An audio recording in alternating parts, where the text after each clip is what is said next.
What's going on, everybody, on YouTube? Griffin here, coming back with another live stream this evening for you guys. First and foremost, I just wanted to apologize for not getting back on like I expected. Like I told you guys I was planning on doing originally this afternoon.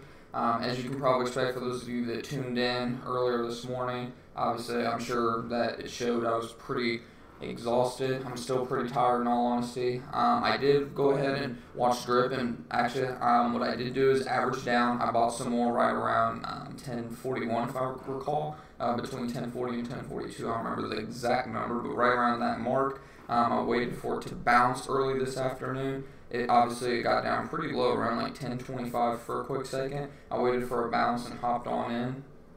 I don't think this was, let me see. This was 1:30. Yeah, it was actually before this. I think I saw it bounce around 1:38, and then yeah, I hopped in at that point. And I actually fell asleep, in all honesty, when it was writing down, so I'm glad I didn't see that happening. If anything, I probably would have continued to average down once it bounced.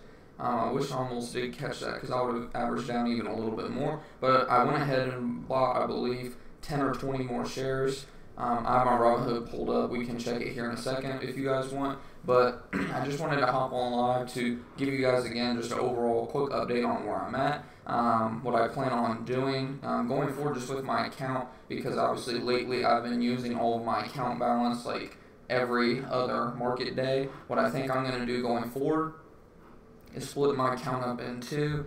Again, I'm learning like the rest of us are. I mean, none of us, there are a few experts, obviously, probably on YouTube, but I'm by no means no expert. I don't claim to be an expert. I'm just, again, playing around with the cash account, seeing the best way to get the most out of my money. From a math standpoint, yes, it does make more sense to use all of my account like every other market day in theory, but obviously in theory I would buy and sell within one day, a quote-unquote day trade. But obviously with these ETFs and with stocks in general, it doesn't ever seem to work out as you plan. You can end up holding overnight, or in some cases for a week, turn it into a swing trade, etc. So I'm going to divide my account into two, and then just see how that works out for me. And yeah, I mean, like I said, I'll always keep you guys updated, always 100% upfront with you guys on everything that happens. Let me make sure that the live stream is doing alright. We already got 2 people joining in. Welcome, welcome.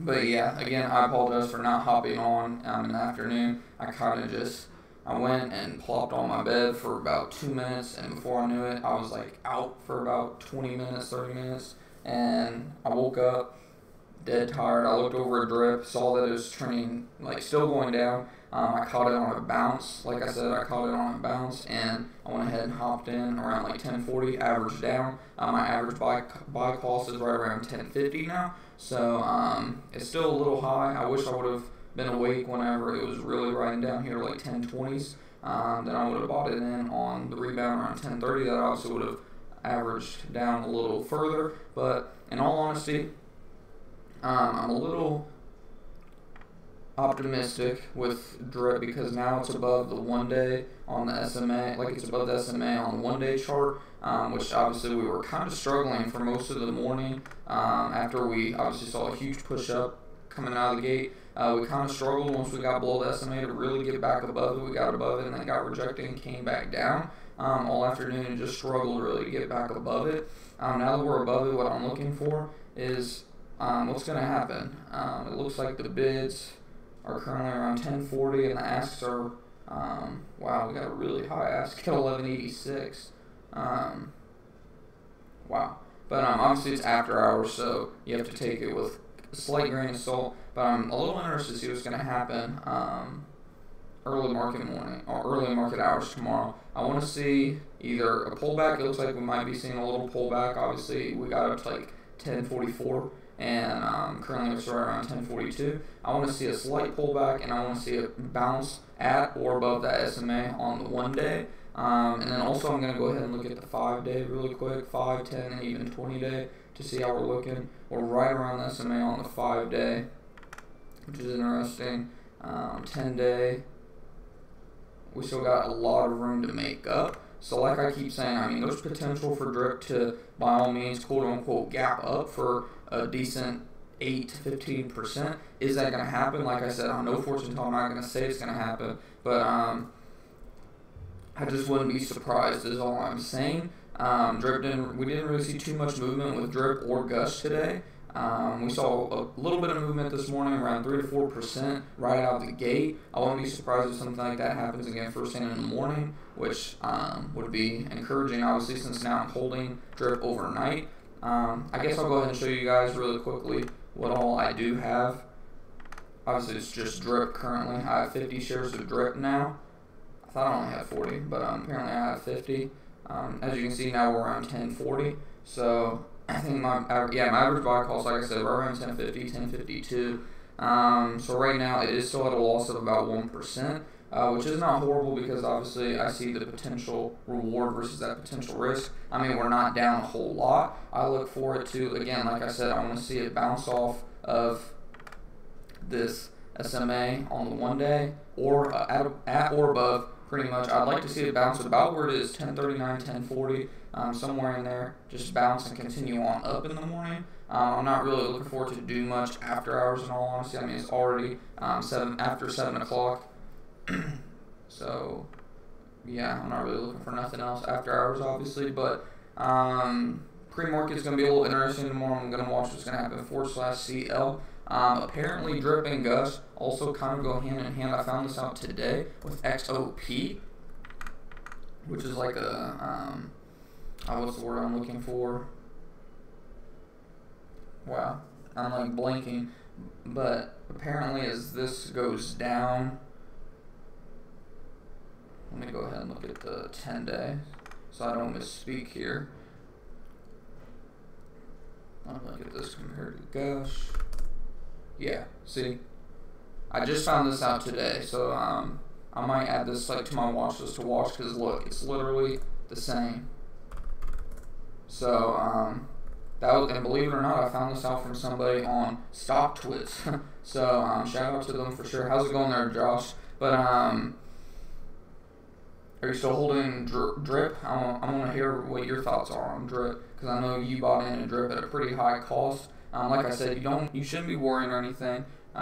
It's not like in danger mode. Obviously, we got close to danger mode apparently while I was sleeping earlier. But again, it bounced back. So we didn't make a new low today. That's another thing that's encouraging. When we look at drip, let me go ahead and add this to my watch list really quickly.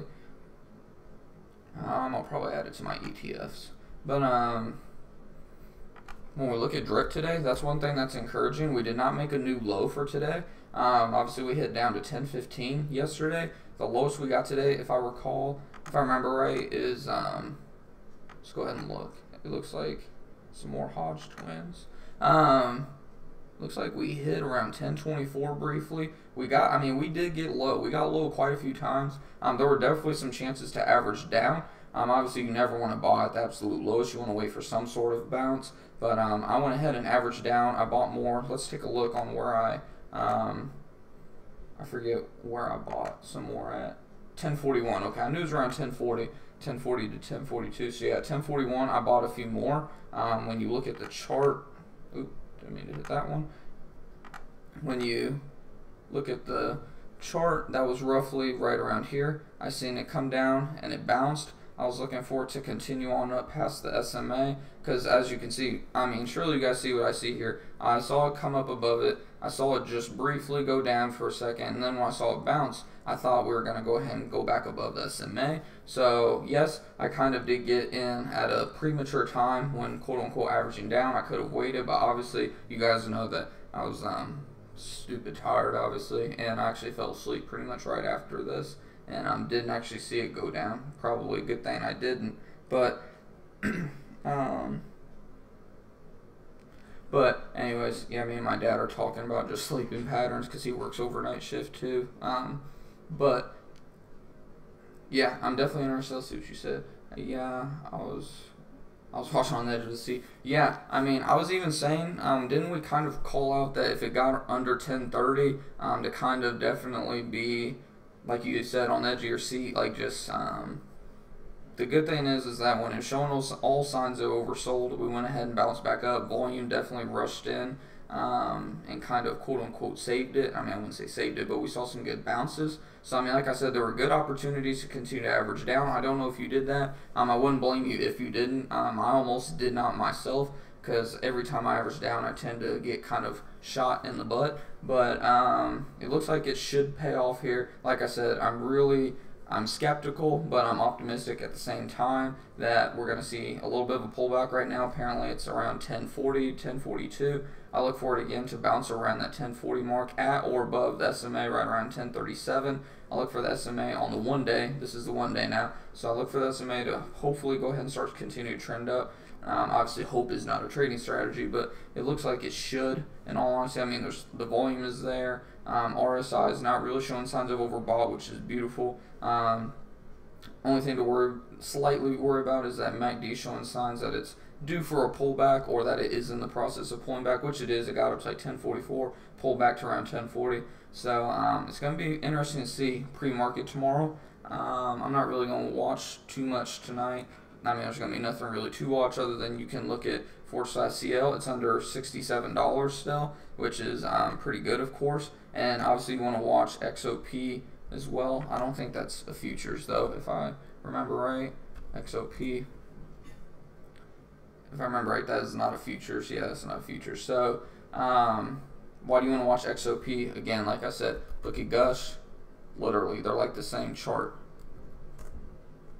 Like, they're pretty much spot on. Down 0.2%, Gush down 0.8%. But I mean, overall, they're like pretty identical charts, right? So it's going to be interesting to see what happens there. And then again, you obviously want to see what happens with /CL as well. Oil futures, of course, because that can obviously determine a lot of what's going to happen. It's pretty interesting because oil was actually on the rise early this afternoon, right around just a little bit after I hopped off. Oil was starting to push up, and drip kind of continued up, and I was pretty surprised by that. I think it was around this time, actually, right around 12:30 Central, 1:30 Eastern.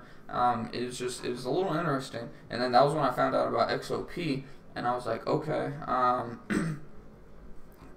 Yeah, I mean, always learning, of course. If you're not learning, you're losing, but it's interesting times for sure. I mean, you can do as much technical analysis, but nothing's ever guaranteed at the end of the day, of course. But patience is key at the end of the day. You can do your technical analysis, and if things start to not go quite as you expect, you can either freak out, panic sell, or you can average down, stick to your plan. Potential, obviously, there's always a risk, but you have to calculate. Again, you always have to calculate that potential risk versus potential reward. When I calculate the potential reward, that it could gap up any day, I'm hoping. I mean, like I said, is it guaranteed that it's going to hop up to this SMA up 13, 14, maybe even more, 15, 16%? No, that's not guaranteed whatsoever. But when the potential is there and all of the indicators are showing signs that it should at any moment, we've been consolidating really well the last day or so. When all signs are pointing towards that we should start to go up. Obviously, a lot's going on in the Middle East, so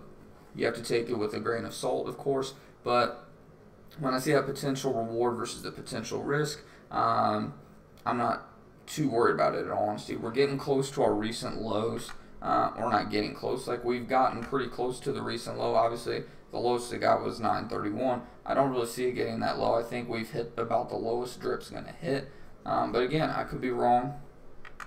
It's just something to keep an eye on for sure. The whole point of what I'm trying to get at here, and the whole point really of this stream, was just to preach patience. I forget, one of my newer subscribers was talking to me earlier about it, because I think everyone that was watching could tell I was starting to get a little frustrated, and I was like, I'm really thinking about just dumping this piece of shit once it starts to jump back up. If I can make my money back, which I had the chance to, or I was like -1 cent. I was like, if I can just get to like break even, I'm just gonna dump this piece of shit. Like, I was starting to get pretty frustrated, and one of the viewers actually told me, like, don't sell, like, just don't let your feelings. They had to remind me of something that I constantly tell you guys. Don't let. Oh wow, I didn't put my cross necklace back on, but don't let feelings determine your trades, or you will get burned.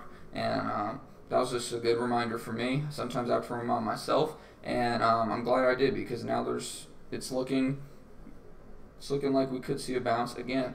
It's going to be interesting to see. But is there anything that you guys specifically want me to go over really quickly? I'm not going to stay on here too long or anything because obviously it's after hours. There's not going to be a whole lot to go on. But I'm definitely going to like break down a ticker symbol or two that you guys might be looking out for.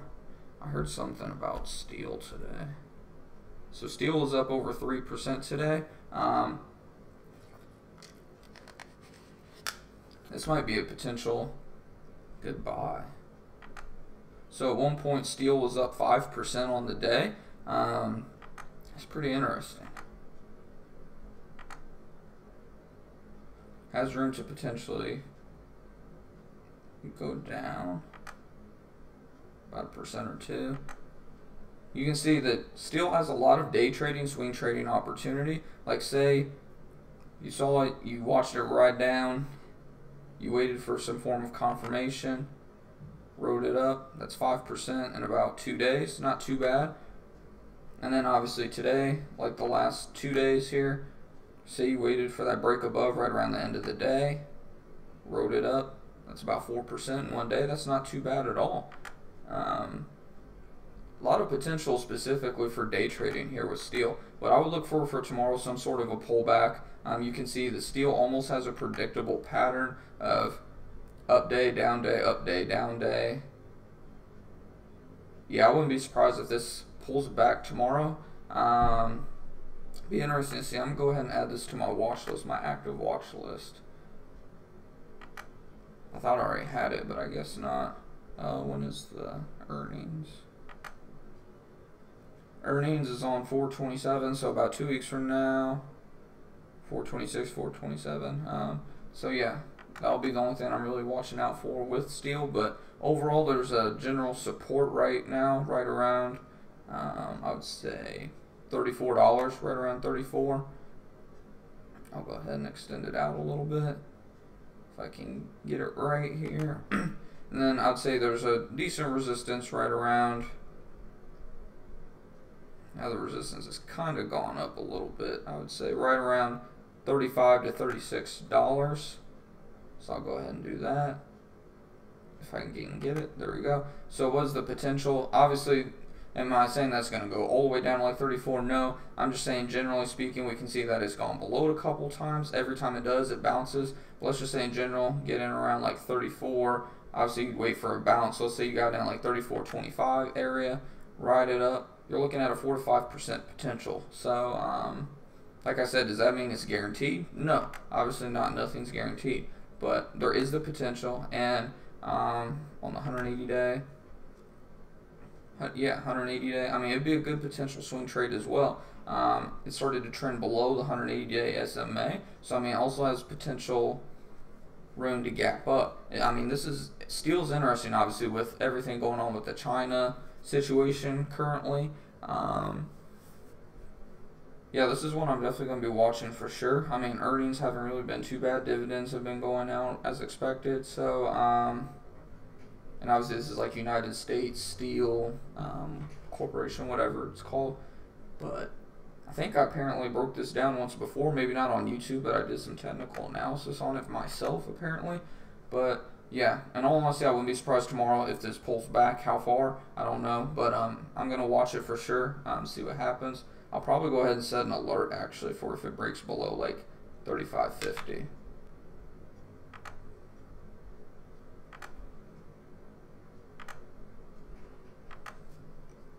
And then another thing I'll do, since on our 180 day, I would identify next resistance right around probably $39.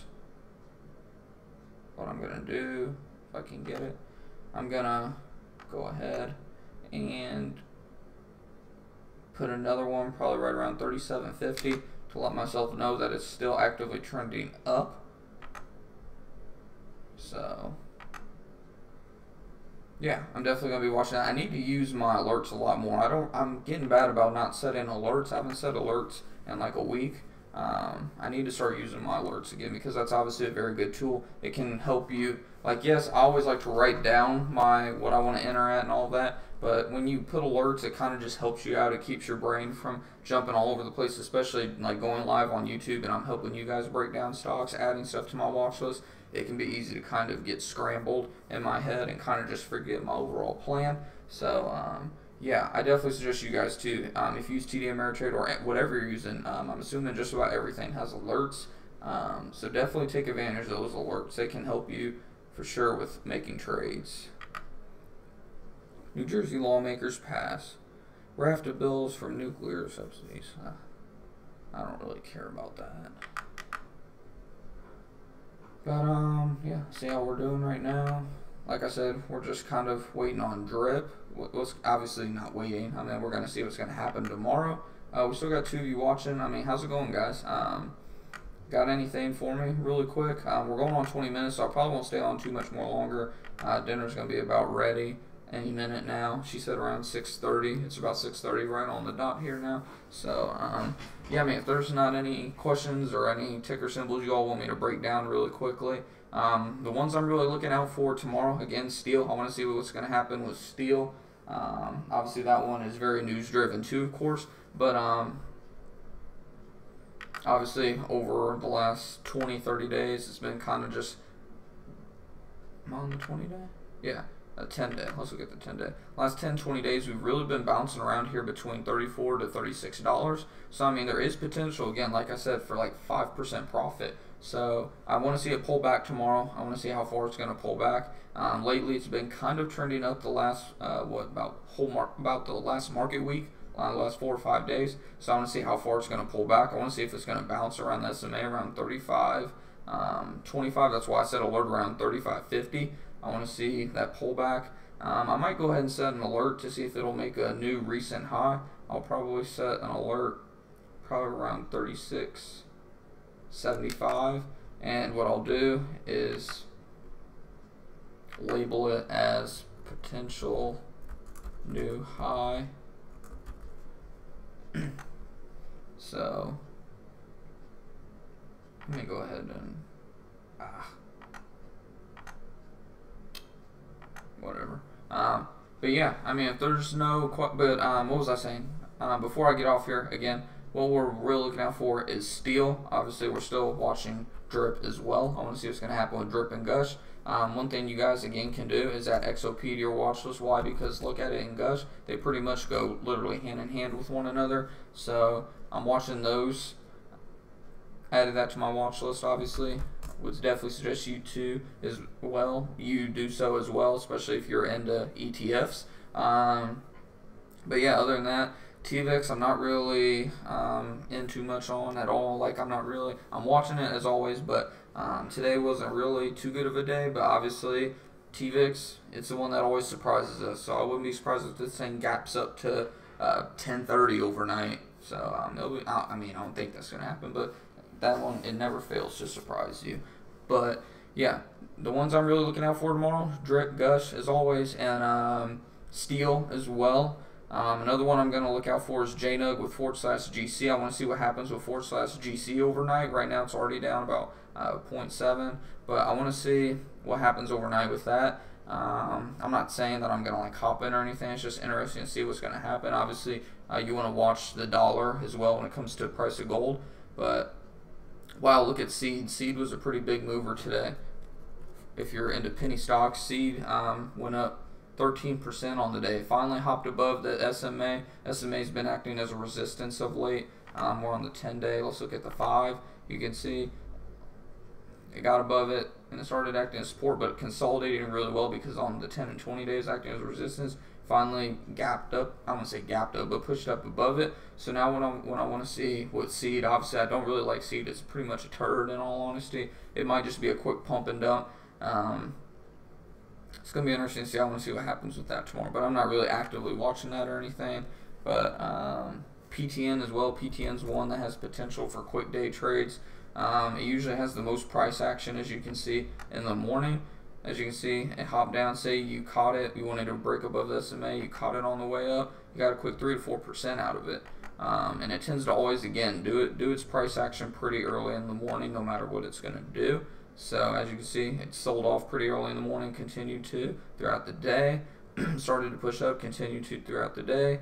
I didn't have much going on those previous 2 days. But yeah, a lot tends to happen, like usual with most stocks, ETFs, and everything. A lot of stuff happens really quick in the morning. That's what I'm really starting to learn. That's one thing I've really started to grasp is whatever's going to happen happens usually pretty quick in the morning. So I'm really going to try to start watching pre-market action a lot more. I haven't, in all honesty, I haven't been doing that much. So I'm definitely going to try to start doing that.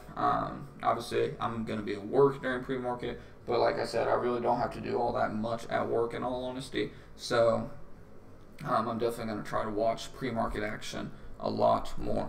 But yeah, again, I can't thank you guys enough for support. We got 3 people watching. Again, I can't thank you guys enough for support. I'm sorry about how bad today's stream was. I felt like I was not like at my best for you guys today. Obviously, I was like super tired, and again, I'm sorry that I didn't hop on in the afternoon. Again, hopefully this will just start to work out where hopefully I can get a little bit more rest before I had to go into work earlier than usual too.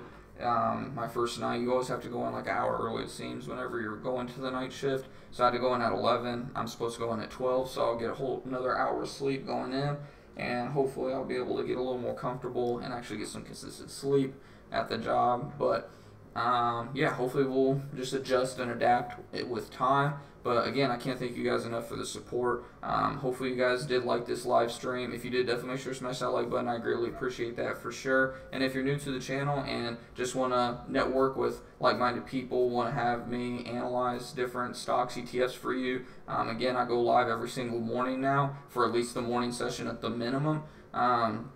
So if you want me to break anything down during market hours, definitely make sure to subscribe and hit that bell icon. That way you'll be notified when I go live, and you can have me break it down for you live right here. But yeah, that's pretty much it. Like I said, if this brought any value to you, definitely smash the like button. I greatly appreciate that. But until next time, guys, keep on going out there, making your profits, covering your profits, sticking to your plan, making a plan for your money, and achieving some financial freedom this year. And I'll see you guys tomorrow morning. Take it easy, guys.